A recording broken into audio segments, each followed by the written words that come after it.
Hey guys, welcome back to today's video. Today is Monday, September 6th, 2021, and today we're going to be talking about President Donald Trump, the former president of the United States, who is looking potentially to run for president again in 2024. Now, the reason why we're talking about this is because President Trump has ultimately decided that he will hold a campaign rally in the state of Iowa. Now, if you don't understand or don't really know the history behind the reason why politicians go to Iowa, it's because it is one of the first states that votes in a political primary, well, technically speaking, a political caucus. So Iowa will hold their first event for both political parties if everything goes to plan, because right now there still is some type of discussion to drop the Iowa caucus as the main and most important one for the Democratic Party. For the Republicans, they seem to be inclined to remain, with Iowa being the first in the nation. But all around, politicians visit these states earlier on so they can start building a campaign team, can start building that name recognition that they otherwise, might need, but for the case of Donald Trump, probably does not. But also, that sort of tells me that Donald Trump really has no reason to visit the state of Iowa. Looking at the state's electoral history, they voted for him by a pretty solid amount, and they don't look like they're going to have pretty competitive elections in 2022. So the main reason why Donald Trump would be visiting this state is largely because he wants to run for president in 2024. Now, he confirmed on a TV show with Sean Hannity saying that he has already made his decision as to whether or not he's going to run for president in 2024. And all signs seem to be indicating that he's going to run. You see, what's happened here in the state of Iowa is that Donald Trump and many other Republicans have begun to visit the state. There is no reason for him to campaign in Iowa unless he actually wants to run for president, because the Senate election doesn't look like it's going to be competitive. Republicans completely control the redistricting process, and when it comes down to the governor election, chances are the Republicans aren't going to lose that one either. So all around, the only reason, and I'll say it a third time, is because he most likely wants to run for president. And this comes as new news shows that President Trump hires Iowa staff members to build a war chest ahead of 2024, that he is hiring 2 advisors for the Save America PAC, which is essentially President Trump's Make America Great Again message, just redone, Save America from the Democrats. That's what he's trying to say. Hiring 2 political operatives from the state of Iowa. Now, you would have no reason to do this unless you had an intention of running for president of the United States. You wouldn't field out an entire team and try to get together a group of people and hold rallies in order to have just a generic type of reason for doing so. You have an underlying motive, and the presidency is largely in what I think is the underlying motive for President Trump. He truly wants to be in this position where he is the front runner in 2024, and he already has that. But I think that this continues to further ingrain the understanding that President Trump is more than likely going to run for president. President Trump wouldn't be as outspoken today as someone who isn't running for president of the United States. He truly wants to be sure that he is there for 2024 in the event that Joe Biden continues to be unpopular leading over the next few years. And President Trump actually released a brand new campaign ad on behalf of the Save America PAC, attacking Joe Biden using rhetoric, sort of telling voters, we told you that Joe Biden is going to be bad and you didn't listen. And here we are to save America. The rhetoric that is being utilized by President Trump and by his Save America PAC is essentially putting President Trump and other Republicans in the position where they are the saviors of the American public, where they will be the ones to swoop in and ultimately course correct the American trajectory and help everyone around the nation. That's what I think that Donald Trump is trying to argue and try to do in the state of Iowa and across the nation, and that's why he's visiting here. Now, like I had mentioned earlier on, the state of Iowa is not a state that has been ignored at all by 2024 hopefuls. You can see here that a very long list of potential candidates, have visited the state of Iowa already.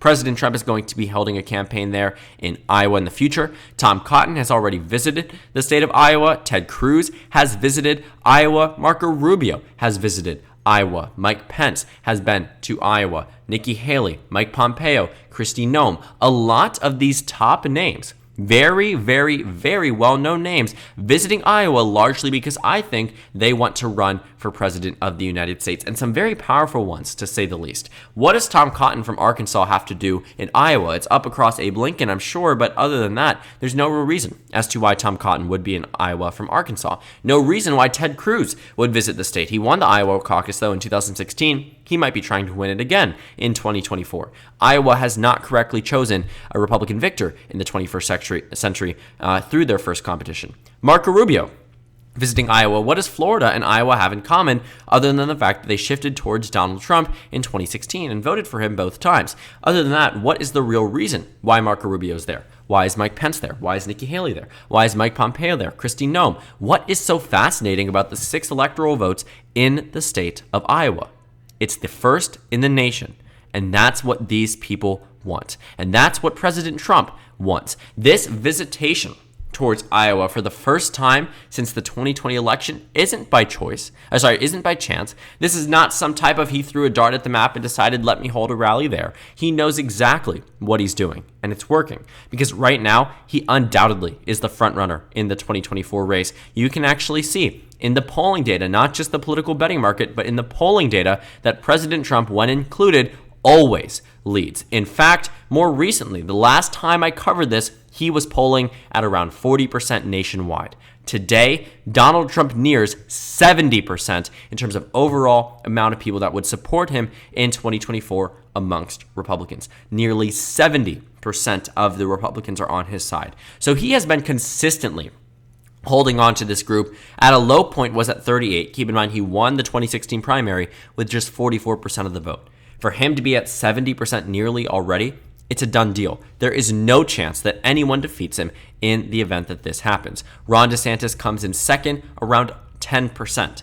10 versus 66, a very big difference there. So you can see here that in every single poll, Donald Trump leads, and it makes sense. The Iowa caucuses, Donald Trump, when placed up against all the other candidates, receives 61% of the vote. This is not something that is normal for losing politicians to come back later and win, or come back later and run.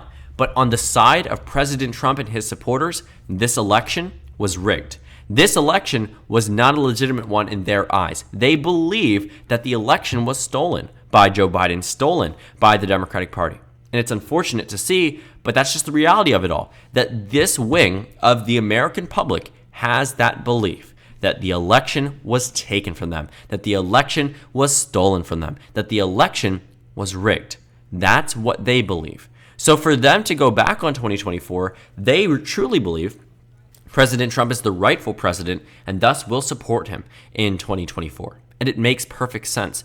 You don't rerun candidates who lost because voters will reject them, because voters already rejected them. But if you have a very core portion of the Republican Party that truly believes that Donald Trump was not rejected by the base, instead Democrats shipped in ballots from China, Democrats were able to steal the election, whatever they unfortunately believe, it will provide a benefit towards Donald Trump. And he knows this. He's sending out ads. He's building an Iowa staff. And now he's visiting the state. What more of a clear indication that he's running in 2024 besides this? It is very interesting just to see, but overall, we know exactly what is going to go down.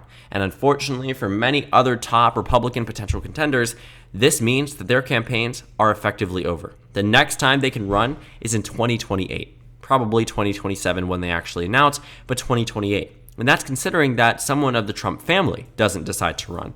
Because when you take a look at the numbers without Donald Trump's name is still enough to hold a lot of these people above the line. If you take a look at the polls without Donald Trump in terms of the nationwide numbers, Ron DeSantis is up there, Mike Pence is up there, but Trump Jr. actually for a while was polling around third across the nation.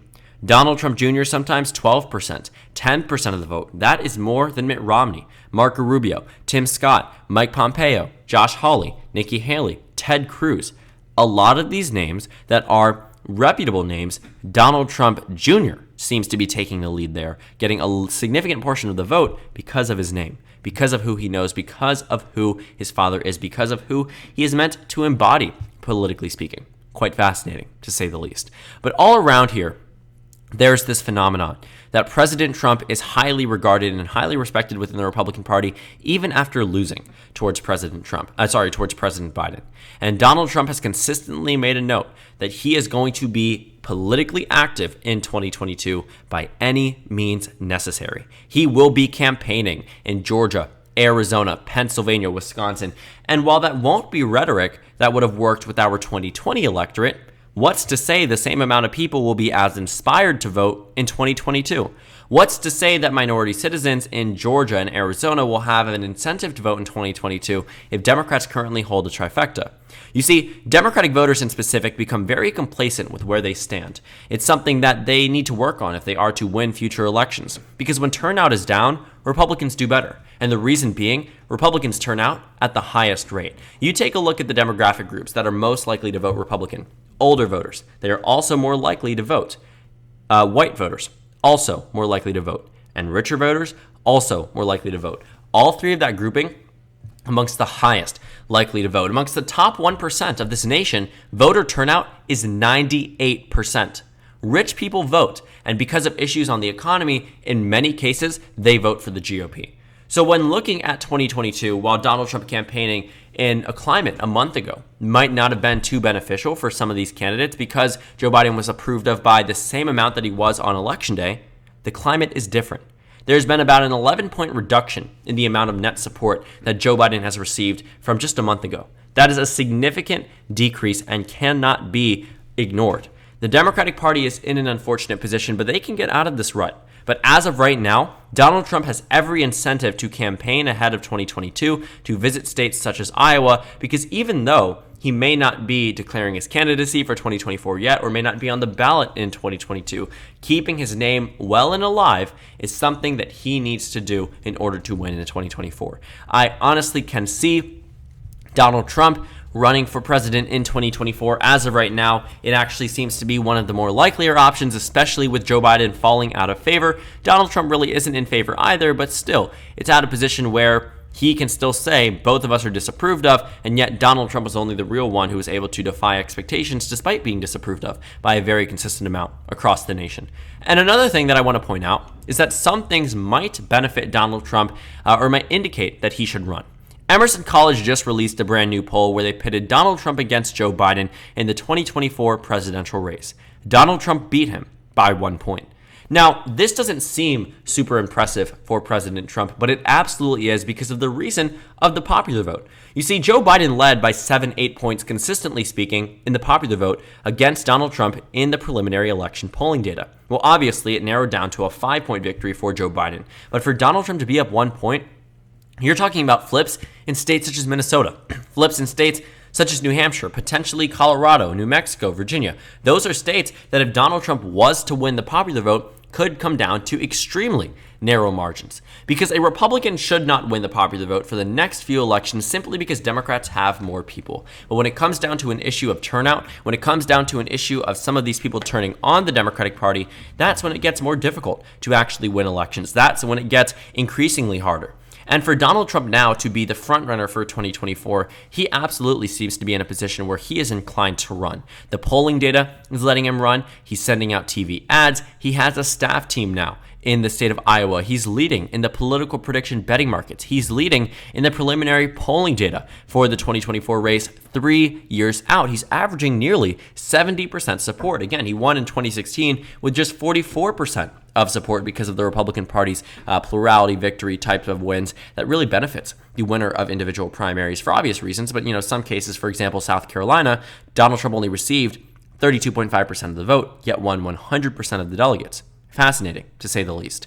But just looking at 2024, looking at President Trump visiting Iowa, I think this is a very early indicator that we can expect, as it stands now, expect President Trump to announce his candidacy for the presidency over the next 2 years. Donald Trump has remained politically involved for a reason. He wants to be a part of this major group. He wants to be a major player in Republican politics for the foreseeable future. And he absolutely can return, as the polling data suggests. He might actually be in a position where if Donald Trump is approved of more than Biden, or Biden's just disapproved of by a heavy amount, that he can utilize that and potentially even at some point win the popular vote. Obviously, that's not something that is viewed as the most widely expected scenario for 2024, but I'm also not going to deny the fact that Donald Trump is doing much better than he did in 2020, considering the fact that Joe Biden is disapproved of versus being approved of on Election Day. in 2020. So all around, this situation I think is really good for Donald Trump. A lot of early indicators that he is going to be running for president in 2024. I still do doubt his chances of winning just because he has been rejected by the American public before, and I do expect Donald Trump